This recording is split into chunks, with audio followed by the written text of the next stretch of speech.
पहले अपने शिव गुरु के चरणों की प्रणाम, मैया भवानी के चरणों की प्रणाम, स्वर्गीय हरिंदर भैया के चरणों की प्रणाम, स्वर्गीय शक्ति स्वरूपा नीलम दीदी के चरणों की प्रणाम, कथा सुनने वाला समस्त गुरु भाई बहन के चरणों की प्रणाम। मेरा प्रणाम स्वीकार हो, हे महादेव जी मेरा प्रणाम स्वीकार हो। ताई गुरु भाई बहन रउआ सभे के बीच में बहुत सुंदर एगो बूढ़ी अम्मा आ एगो सुगा के कहानी बा। आई बहुत सुंदर कथा बा। ये कथा के रउआ सभे पूरा सुनी, काहे कि एकदम दिल के छू लेवेला ये कथा बा। काहे कि देखी ये कथा के बहुत सुंदर रहस्य निकली। ताई ये कथा के शुरू कइला।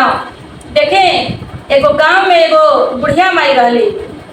बुढ़िया माई बहुत गरीब रहली, बहुत गरीब रहली। आउ शिव जी के भक्त रहली, शिव जी के भक्त रहली, बहुत दयालु रहली, एकदम निर्छली रहली, एकदम सीधा साधा रहली।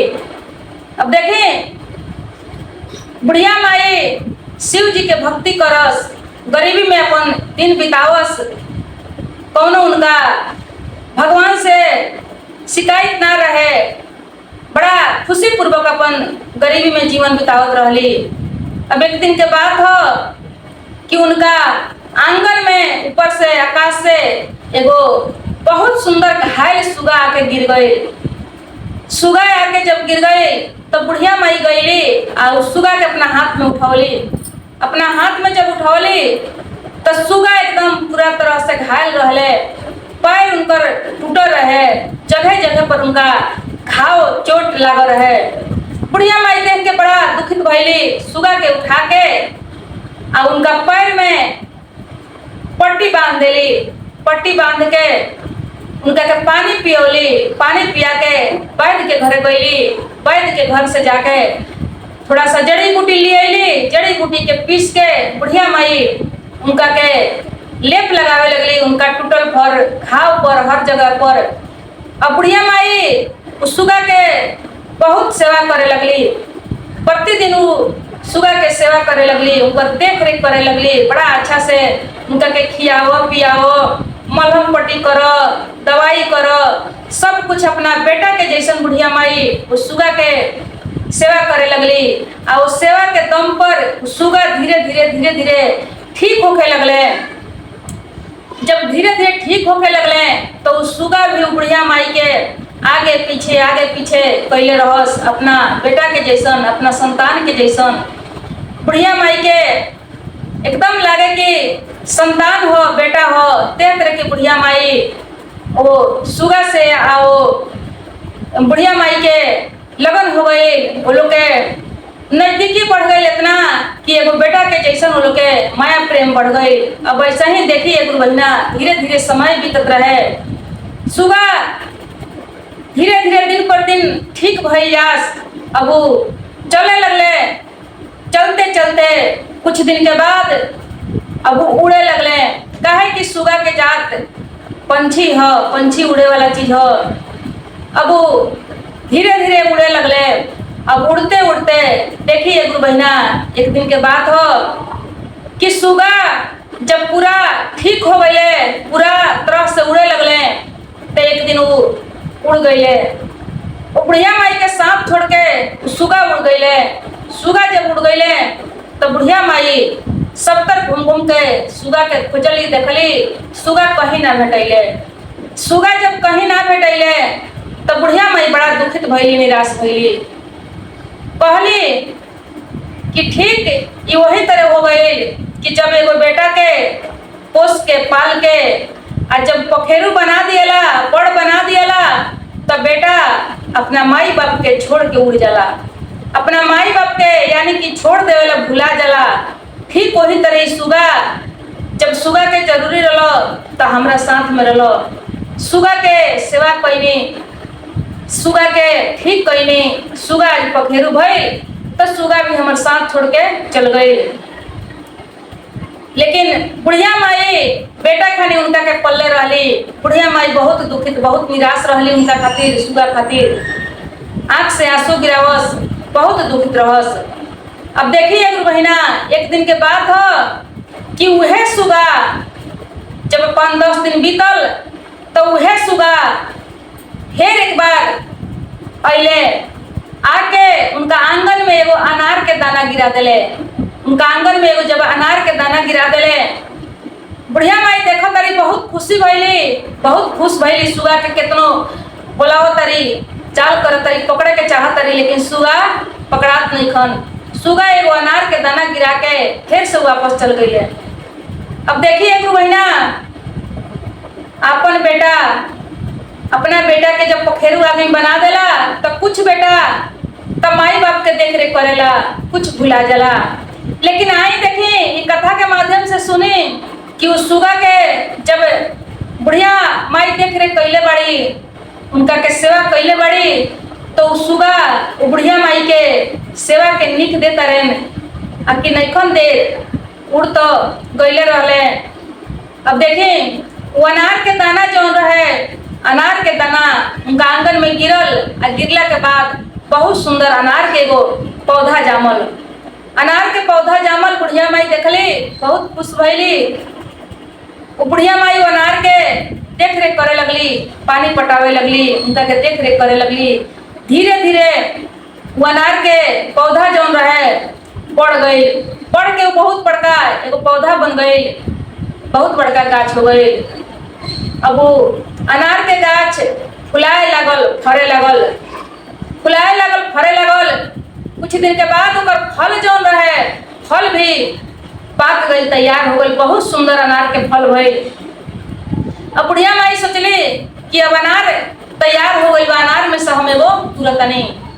अब देखिए गुरु बहिना, जब गई बड़ी अनार तुरले बड़ी, अनार तुर के अनार के जब छिलत तारी तो एक गुरु बहिना उनकर आंख जौन बा, उनकर आंख चकमकाए लगल, उनकर आंख चकमकाए लगल। समझ में उनका ना आवे कि हम का देखत तानी, हमरा का लौक रहल बा।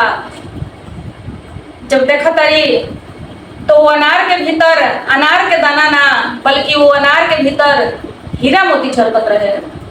हीरा मोती के झलक से उनकर आंख जौन बा छलके लागल। बुढ़िया माई एकदम चकित हो गई। अनार के दाना देख के भगवान के धन्यवाद देवे लगली, वो सुगा के धन्यवाद देवे लगली। कहली कि हे महादेव जी, रउआ साक्षात हमरा घर में सुगा बन के आई रही हो, रउआ सुगा के रूप धारण करके हमरा घर में रही हो। हमरा समझे में ना आई बात, हमरा ये समझे में ना आई बात कि रउआ सुगा के रूप में हमरे घर में रहतनी। हम तो बहुत भूल कैनी। यदि हम जानते कि रउआ भगवान है, महादेव जी हैं, और रउआ हमरा के छोड़ के उड़ जाए तो हम रउआ के कीड़ा में कैद करके रख दी। अब देखिए गुरु बहिना, भगवान के धन्यवाद देते हुए बुढ़िया माई के घर में अन्न धन सब भर गई। सब कुछ उनका जब पूरा हो गए, अब देखिए गांव के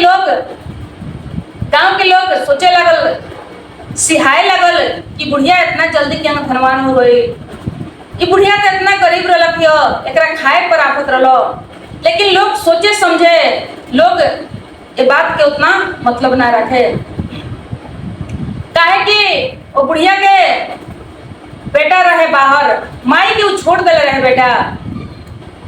पोस पाल के जब बड़ा कैली, अब बेटा निकल के घर से जब कमाए गई तो वो अपना ऐशो आराम में अपना माई के भुला गई रहे। लेकिन गांव के लोग यह सोचलक कि वो बुढ़िया के बेटा शायद बाहर गई बा कमात हुई तो वह धन दौलत बेचले हुई। अब देखिए उनका गांव में एगो और बुढ़िया माई रहली, एगो और बुढ़िया माई रहली। तो उनका जब ये सब देखली तो उनका से बर्दाश्त ना भइली, पूछे खातिर, जाने खातिर कि बुढ़िया माई कैसे इतना धनवान, इतना जल्दी बनल बड़ी। अब वो गई बड़ी, वो बुढ़िया माई के घरे आई बड़ी, आके कहली कि ये बहिन, तू इतना जल्दी कैसे धनवान हो गई हो, तू तो बहुत गरीब रहलू, लेकिन तोहर तो वह हो गए कि दिन दुनी रात चौगुनी हो गई, कैसे ही सब भइल इतना जल्दी। अब देखिए गुरु बहिना, ये बुढ़िया माई तो एकदम निर्छली रहली, इनका अंदर कोनो छल कपट ना रहे। अब इस सब बात सुगा वाला बता देता रही, कह तरी कि ये बहिन, हम एगो घायल सुगा के सेवा कैनी, मलहम पट्टी कैनी, उस सुगा के जब पूरा सेवा कैनी, सुगा जब ठीक हो गईले तो सुगा एक दिन उड़ गईले। आ सुगा उड़ के गईले तो 2-4-5 दिन के बाद एगो अनार के दाना लिया के हमरा आंगन में गिरा दिले। आ उहे अनार के दाना गाछ बनल। आ गाछ बन के जब फरल तो अनार के दाना जब हम तुरे गईनी, जब अनार हम तुर के छिलनी तो वही में से हीरा मोती निकले लगल। वो अनार के फल से, वही हीरा मोती से आज हम इतना धनवान हो गए बने। भगवान की कृपा हो, महादेव जी की कृपा हो, आ एगो सुगा के देन हो। अब देखिए गुरु बहिना, अब उनका मन में लालच घलेलस। अब वो गईली सोचे तारी कि हम सुगा के सेवा करे। अब वो गई बड़ी वहां से सुगा के तलाश करे लगली। सगरो घूम घूम के सुगा के तलाश करता रही। कहीं ना कहीं से जाके एगो सुगा के पता लगौली। सुगा के पता लगा के गुरु बहिना पत्थर उठा के, पत्थर चला के उस सुगा के मार के घायल बना देली। सुगा के पैर टूट गई। सुगा पेड़ पर से गिर गईले। जब गिर गईले तो बड़ा खुश भइली कि हमहू अब सेवा इनका के करे। अब वो बुढ़िया सुगा के ले आईली, पट्टी पहनली, दवाई ले आईली, मलहम पट्टी करे लगली, उनकर सेवा करे लगली। धीरे धीरे एक महीना सुगा ठीक होके लगले, चले लगले, उड़े लगले। एक दिन के बाद था कि सुगा उड़ गईले वहां से। सुगा उड़ के जब गईले तो 2-4-5 दिन के बाद वो सुगा ले आके उनका आंगन में एगो अनार के दाना छोड़ के चल गईले। अनार के दाना जब छोड़ के चल गईले तो वहाँ एगो अनार के पौधा जामल, धीरे धीरे बढ़े लगल, गाछ हो गई, बहुत जल्दी गाछ हो गई, फुलाइल, फरल, बहुत सुंदर सुंदर फरल। अब ये बुढ़िया माई बहुत खुश भइली, कहली कि अब तो हमहू धनवान हो जाए, अब हमहू धनवान हो जाए। अब गईली जाके वो अनार में से वो तुर लेली।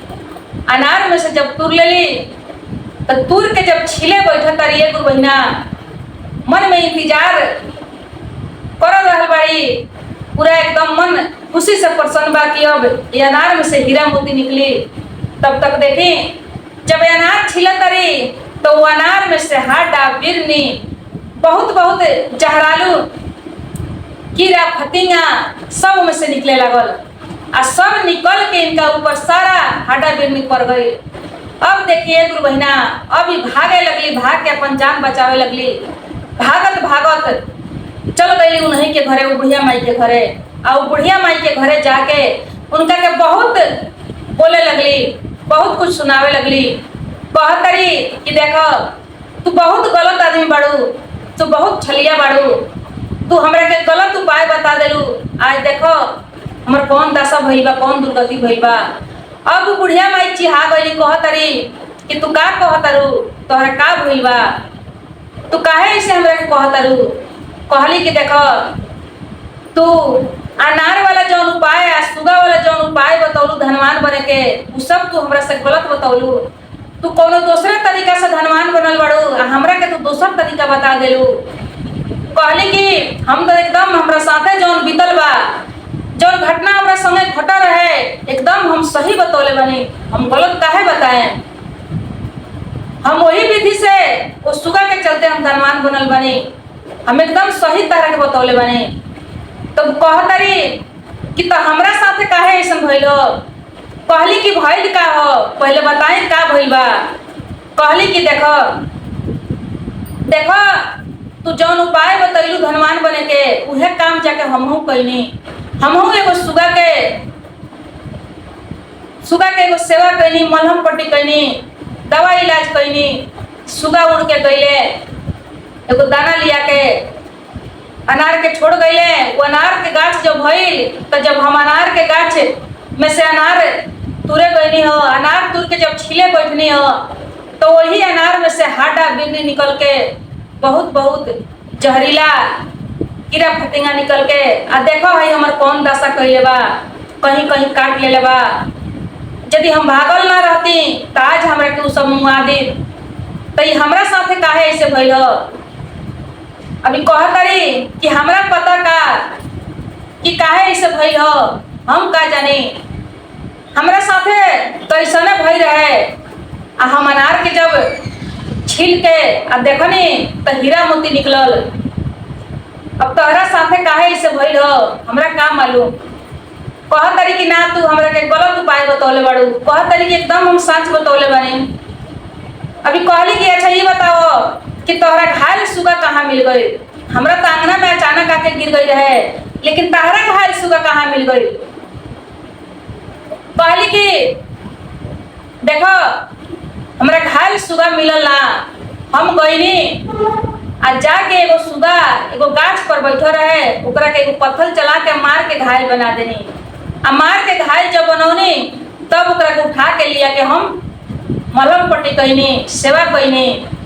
आ सेवा जब कईनी तो सुगा निमन हो गई, सुगा उड़ के भी गई, सुगा अनार के दाना भी गिरौलक, अनार फरबो कैलक, लेकिन लास्ट समय में देखो काहे ऐसा हो गई।